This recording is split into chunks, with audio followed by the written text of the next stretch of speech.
Bagaimana dengan fluktuasi dari nilai tukar ini?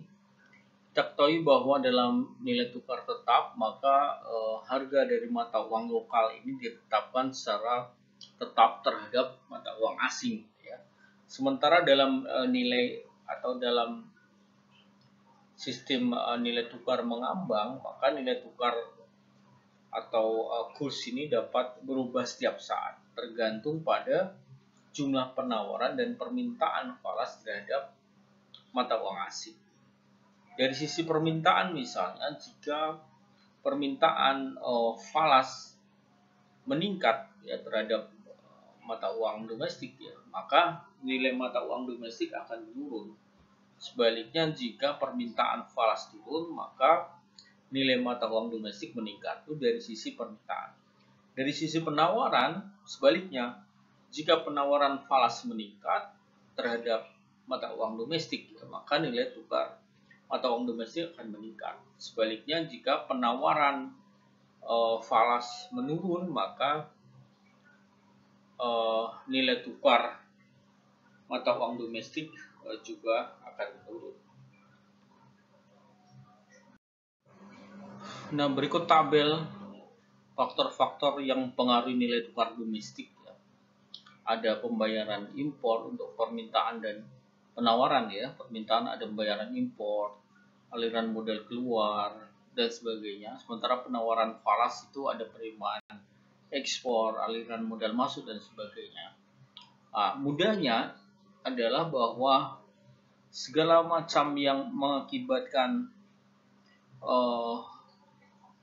kebutuhan dolar misalnya di dalam negeri itu meningkat, maka dia akan menaikkan permintaan, dan meningkatkan permintaan itu akan menurunkan nilai tukar.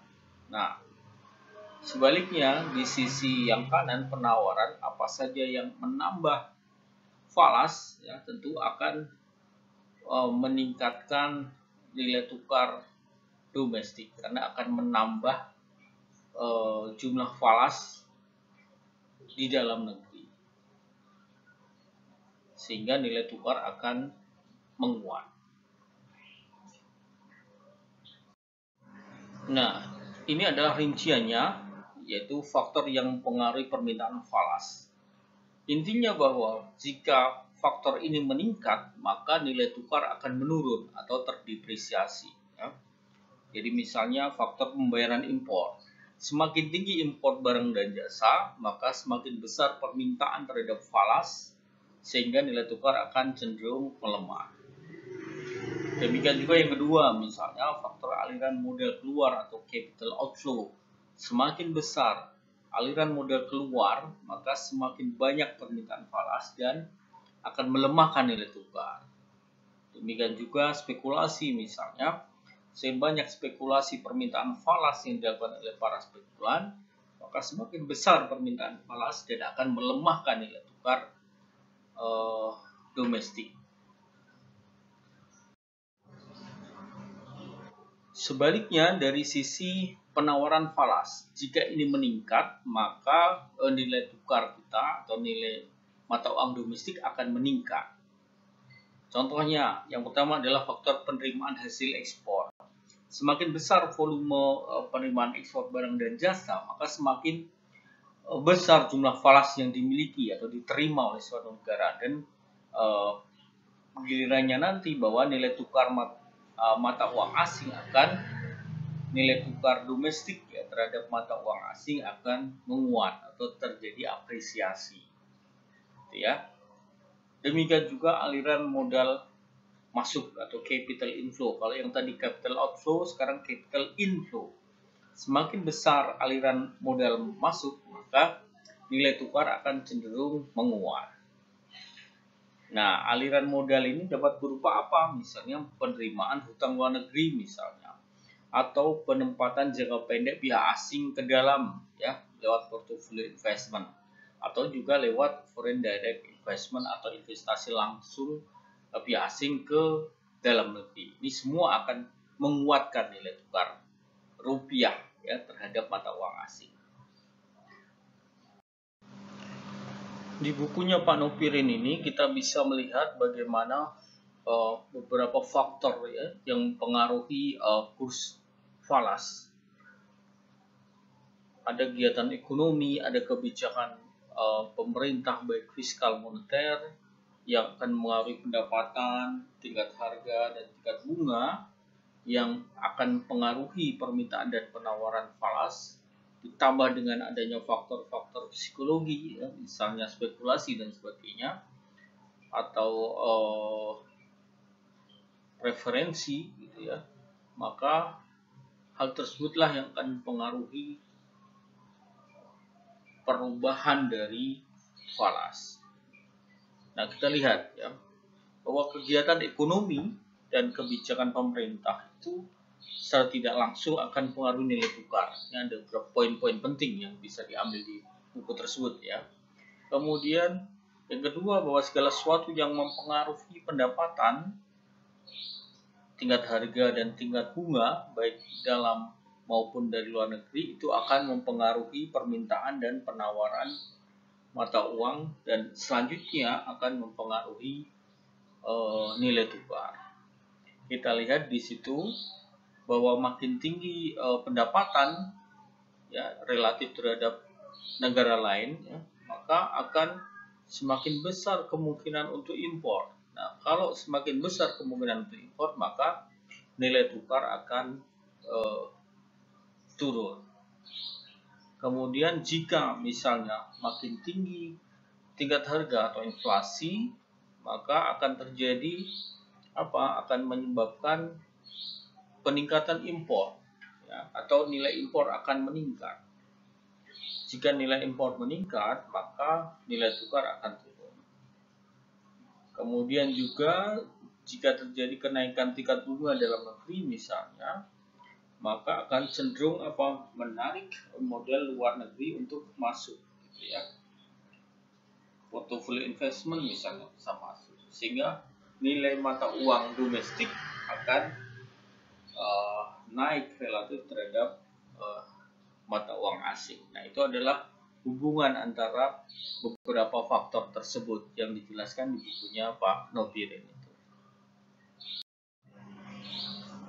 Di slide ini saya akan menunjukkan beberapa informasi teknis tentang kurs ya. Jadi di Indonesia ada 2 kurs yang bisa dijadikan acuan gitu ya. Yang pertama adalah kurs referensi yang biasa disingkat dengan JISDOR ya, Jakarta Interbank Spot Dollar Rate. Nah, ini adalah merupakan harga spot pembelian US dollar per rupiah yang disusun berdasarkan kurs transaksi US dollar per rupiah ini terhadap antar bank rupiah antar bank di pasar falas di Indonesia yang tercatat melalui sistem moneter transaksi falas terhadap rupiah atau Sismontafar ya, yang tercatat di Bank Indonesia dan dicatat secara real time. Siapa kontributornya adalah seluruh bank devisa yang ada di Indonesia yang melakukan transaksi spot antar bank ya dengan memakai US dollar rupiah dalam rentang waktu yang telah ditentukan, yaitu jam 8 pagi sampai jam 9.45.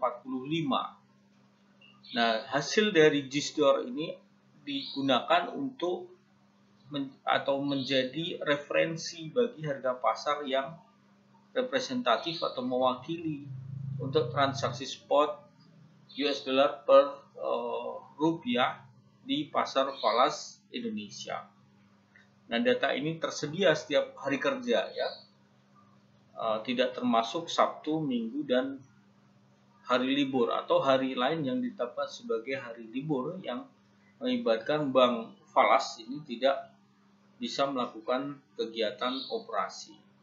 Nah, JISDOR ini mulai diterbitkan sejak 2013 sebagai kurs referensi. Yang kedua adalah kurs transaksi Bank Indonesia. Kurs transaksi Bank Indonesia ini disajikan dalam bentuk kurs jual dan kurs beli falas. Nah, kalian bisa lihat di sebelah kanan itu adalah tabel kurs jual dan kurs beli ya per hari yang tercantum di situ. Nah, titik tengahnya kurs transaksi B ini adalah referensinya adalah di store itu ya. Jadi sekarang kurs transaksi BI tidak mengumumkan kurs tengahnya, karena kurs tengahnya adalah kurs referensi di store itu. Kemudian kurs transaksi BI ini diumumkan setiap hari kerja, sama dengan kurs referensi. Nah, kalian bisa lihat kurs ini di laman atau websitenya Bank Indonesia. Berikut adalah secara grafis kita lihat perkembangan nilai tukar US dollar terhadap rupiah ya. Yang sebelah kiri ini kalau kita lihat dalam jangka waktu yang cukup panjang, kita lihat tahun 1997 ya, 1997 sampai dengan 2020 sekarang ini ya, yang terbaru. Kita lihat bagaimana pergerakan, bagaimana puncak-puncak terapresiasinya nilai tukar rupiah terhadap US dollar itu ya. Kita lihat. Nah, yang sebelah kanan itu adalah kita ambil dalam 3 bulan terakhir ini ya. Bisa pakai data terbaru bulan Juni 2020, mundur 3 bulan sebelumnya. Jadi sekitar bulan April, Mei, dan Juni ya. Nah, kita lihat puncaknya, kita lihat tanggal 2 April tahun 2020 itu nilai tukar rupiah menyentuh 16.738. Nah, ini mungkin puncak tertinggi ya. Kalau kita lihat kita gunakan kurva di kiri maupun yang di kanan, itu kita lihat bahwa puncak tertingginya berada di tanggal 2 April 2020 itu ketika menyentuh 16.783 rupiah per 1 US dollar. Nah, di slide ini saya juga coba untuk menyandingkan bagaimana perubahan dari nilai tukar rupiah terhadap mata uang dolar Amerika ini jika kita sandingkan dengan suku bunga kebijakan US atau Amerika Serikat ya, suku bunga the Fed. Kita lihat yang biru adalah US Fed Fund Rates, sedangkan yang hitam ini adalah pergerakan nilai tukar rupiah. Memang secara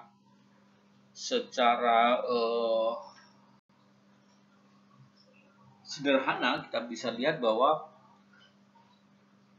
kenaikan nilai tukar suku bunga kebijakan Amerika Serikat itu sedikit banyak bisa mempengaruhi pergerakan dari nilai tukar rupiah. Kita lihat ketika Amerika melakukan tapering atau peningkatan nilai suku bunga kebijakan ya tahun 2007 sampai dengan 2019, kita lihat ya yang biru kan mengalami kenaikan itu, maka nilai tukar rupiah terhadap US dollar juga sedikit meningkat ya, terjadi peningkatan.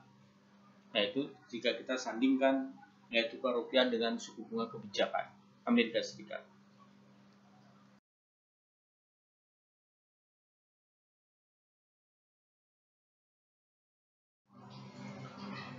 Demikian penjelasan saya tentang nilai tukar. Terima kasih, semoga bermanfaat. Tetap jaga kesehatan dan kebersihan. Dalam rangka COVID-19 ini, stay at home, di rumah saja. Terima kasih sekali lagi. Assalamualaikum warahmatullahi wabarakatuh.